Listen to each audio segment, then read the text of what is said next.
Epictetus, The Art of Living, the classical manual on virtue, happiness, and effectiveness, a new interpretation by Sharon LaBelle. Narrated by Oliver Maines and Amanda Marr. A lot has changed in 2,000 years. Generations of people have lived and died. Empires have risen and fallen. Science and technology have continued their steady advance. But through it all, humans have asked the same question. What does it take to live a good life? Throughout the millennia, millions of people have turned to Stoicism for the answer. This ancient philosophy has its roots in the Hellenistic era, but has been reworked and refined by countless philosophers ever since. These blinks present a concise look at the Stoic aphorisms of Epictetus, a Greek thinker active around 100 AD.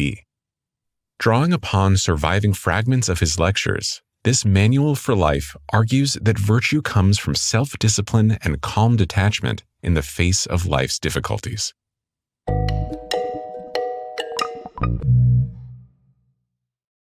Blink 1 of 7. Let's travel back to 55 AD, back when the Roman Empire dominated the entire Mediterranean.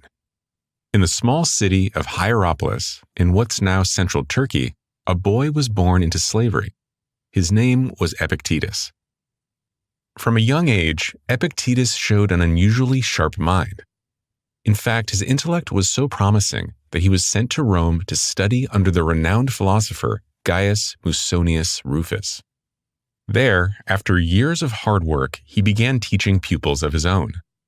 These lectures were such a hit that in 94 AD, the Roman Emperor Domitian exiled him to northern Greece in order to curb his growing influence. Epictetus continued to gain a following. Today, he's remembered as a foundational figure in classical philosophy.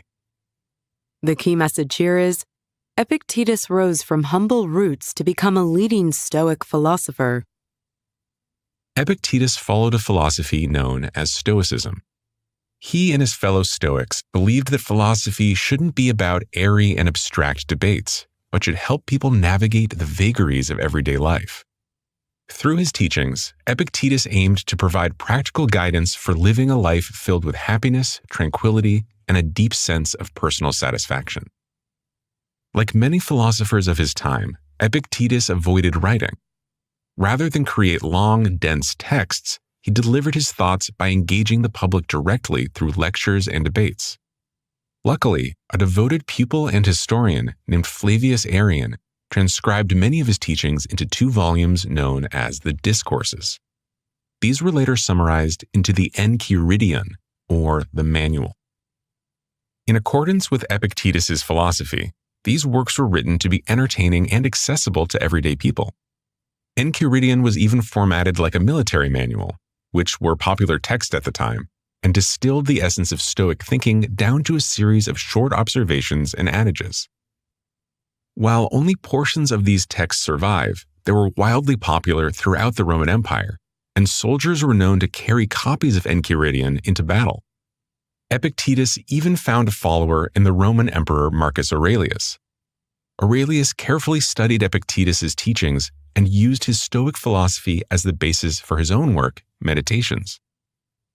So what exactly was Epictetus teaching? We'll dive into the details of that in the next blink. Blink 2 of 7. Take a moment to look back at the past 24 hours. Did you have a good day, or did you have a bad day? To answer that question, it really depends on how you relate to yourself and the world around you. Let's say you had a bad day, a very bad one. You woke up too late, had a hectic and rainy commute, and then had to handle an endless stream of minor annoyances and clueless colleagues. Maybe after work things got worse. Perhaps your bike was stolen and your partner left you for someone new. Of course, a day like this would be a drag. But to a Stoic, all these misfortunes would simply be external events. With proper discipline, they should have no bearing on your internal state of mind. The key message here is, we can't control the world, but we can control ourselves. For Epictetus, Stoicism requires making a clear distinction between your inner and outer world. The outer world is all the external circumstances that lie beyond our control. This includes fundamental things like where and when we're born, but also the small things like the actions of others and the little twists of fate we encounter every day.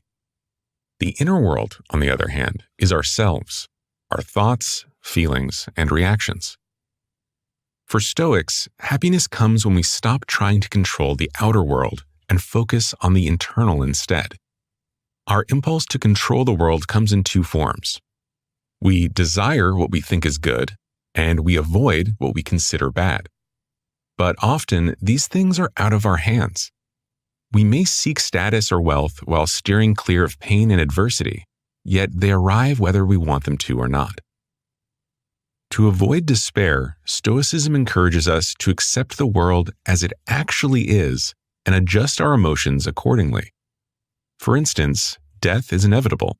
Your perception of death is up to you.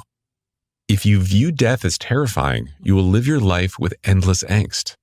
But if you welcome death as a neutral fact of life, you'll be able to experience the world free of existential dread. Start small. Try holding a fragile object that you cherish. Now consider how you'd feel if it shattered.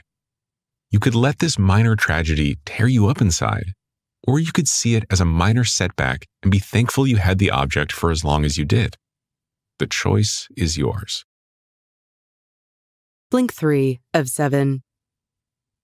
A firefighter rushes in to rescue a family from a burning building. A doctor performs a complex and life-saving surgery. A parent teaches her child the difference between right and wrong. Sometimes, the world presents us with duties that are obviously of the utmost importance. But more often than not, the day-to-day can feel mundane or even frivolous. After all, life isn't all exciting actions and honorable sacrifices. Most of the time it's spent making meals, doing chores, and meeting friends and family. But these daily tasks are an integral part of being alive. For Epictetus, learning to acknowledge and appreciate them is essential to living a good life. The key message here is, always act in the world with a sense of purpose and duty. In order to live a satisfying and fulfilling life, you must find a sense of purpose. Some people seek this meaning in higher callings, like joining the priesthood, or grandiose acts, like going to war. But such paths aren't always gratifying. They can feel forced and only provide external validation in the form of social status or other rewards. A better approach is to live in harmony with the world as it presents itself. Rather than seek overtly sensational duties, simply approach life as if each task and moment is important in itself. Don't merely make breakfast. Make a delicious and healthy breakfast to the best of your culinary abilities. Don't merely chat with your friends. Approach each conversation with compassion, consideration, and care. As you go through life, make a special effort to notice all the opportunities and resources that are available to you. Try to take advantage of the innumerable assets which life provides. If you have strong and sturdy legs, use them to walk and enjoy exercise. If you have access to books, read them with an open and curious mind. Got a talent for music? Play a tune for the pleasure of yourself and others. But remember, it's not a competition. The only standard you're trying to meet is your own. If you're always looking to others for approval, you'll always feel unfulfilled. To live a good life, you must be the source of your own satisfaction. Find joy and contentment in everything you do, even if you're the only one that will ever notice. Blink 4 of 7. Diogenes lived a simple life. This Greek philosopher didn't concern himself with material things or social status. In fact, he very pointedly avoided them altogether. For clothes, he wore plain and rustic rags.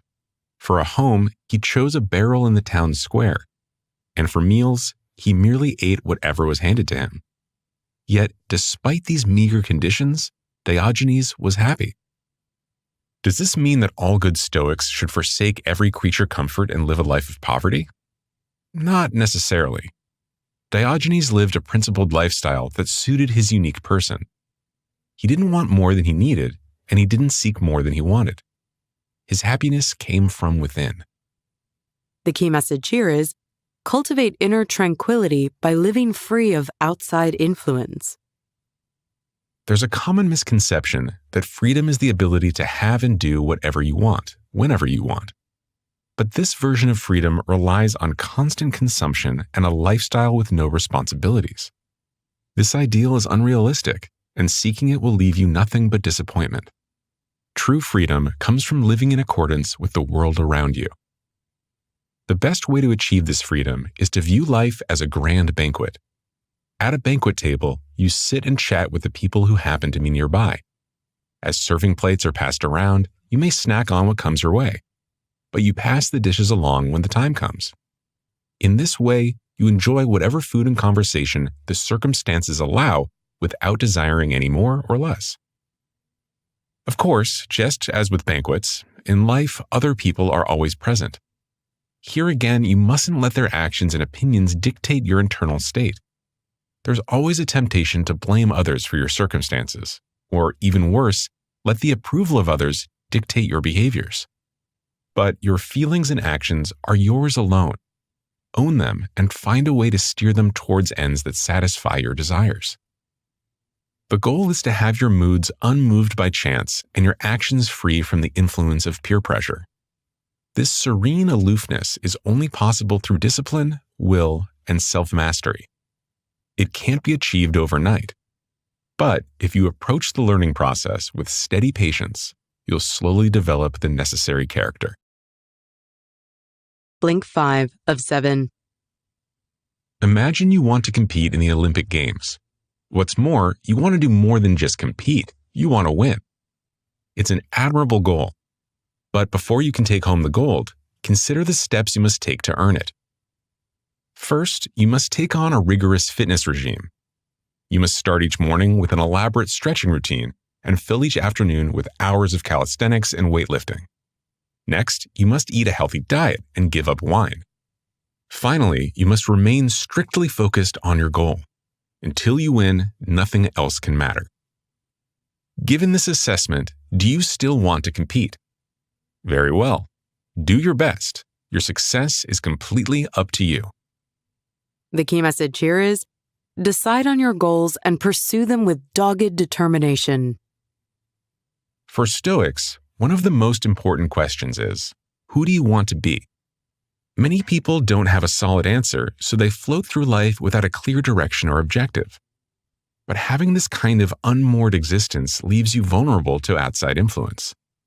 To avoid this trap, you must clearly define your ideals, decide who you want to be, and what you want to accomplish.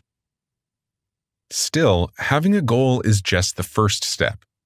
You must also create a plan to achieve your dreams and commit yourself to the endeavor. Here, half measures aren't good enough. If you pursue your passions without commitment, you will always fall short. If you want to be a soldier, athlete, or musician, but fail to dedicate your energy to the task, you'll merely be like a child pretending. To help you, Epictetus offers a few concrete pieces of advice. First, practice restraint. Avoid immediate gratification in favor of patience and moderation. Second, steer clear of idle chatter. Speak sparingly and always with purpose. Third, shun popular entertainment. It only wastes time and distracts from your goal. And last, reject casual sex. Your body is valuable and should only be shared within a committed relationship. The best way to stick to this austere lifestyle is to carefully craft a social circle that supports your goals. Select friends with similar principles and ambitions so you can encourage each other through tough times. Choose a role model who embodies your ideals and whose path is an example you can follow as you make your way forward. Blink 6 of 7. Who are you? It seems like a straightforward question, but it's not. Think about it. You're not just your name or even your own personal subjectivity. The truth is, you're actually defined by your place in an intricate and ordered network of relationships. You're a son or daughter to your father, a brother or sister to your sibling, a citizen to your country, and a countryman to your fellow citizen. And like all external things, these relationships exist whether you like them or not. To live a virtuous life, you must learn to endure their obligations and to fulfill the roles they demand of you. The key message here is, it is your duty to adequately perform your given role in society. The world we live in is structured by an endless chain of relationships. This divine order provides a blueprint for how to interact with other people, and that includes everyone from close family members to distant relatives to complete strangers. For instance, a child should treat his parents with respect, and neighbors should regard each other with courtesy. For Epictetus, these roles stay the same regardless of any personal prejudices or inclinations. If a father is neglectful or abhorrent, his children should still treat him with the dignity demanded by his role. Think of the relationship as a vase with two handles. If one breaks, the other still functions. So, if a relative fails on a personal level, that handle is broken. Even so, you may still grasp the relationship and lift it from the handle of familial ties. In the same way, you have a duty to see the people around you as full and complex individuals. If someone you know is given to drinking ample wine, don't swiftly dismiss them as a drunk. See them in more accurate terms. Acknowledge that they drink a lot of wine, but then note their other qualities. After all, we're all multifaceted individuals, and you'd like to be afforded the same courtesy. Because these relationships underpin our very existence, it's important to avoid overly individual thinking. If you accomplish a great deed, don't take full credit for your triumph. Acknowledge those who helped you along the way. If life gives you great fortune, recognize that it didn't come thanks to your own merits or for your own private enjoyment. It's your duty to share the rewards. Blink 7 of 7. Virtue can sound like an old-fashioned or stuffy term. The word itself conjures a whole range of images, from a pious nun to an eco-conscious consumer buying organic produce and driving the most fuel-efficient car. Yet for Epictetus, being virtuous meant something more than following strict religious doctrine or sticking to the latest rules about living an ethical life. For the Stoic, virtue is more of a process. It's something that emerges over time as you align your actions, your beliefs, and your internal moral code. And as you strive to live a virtuous life, you'll find that internal tranquility and happiness follow close behind. The key message here is, to find happiness, live each day in accordance with your ideals. According to Epictetus, virtue and happiness go hand in hand. You can't have one without the other. Yet there's no established universal set of laws or rules that dictate exactly what a virtuous life looks like. Each person must discover their own sense of virtue by examining themselves and the world around them.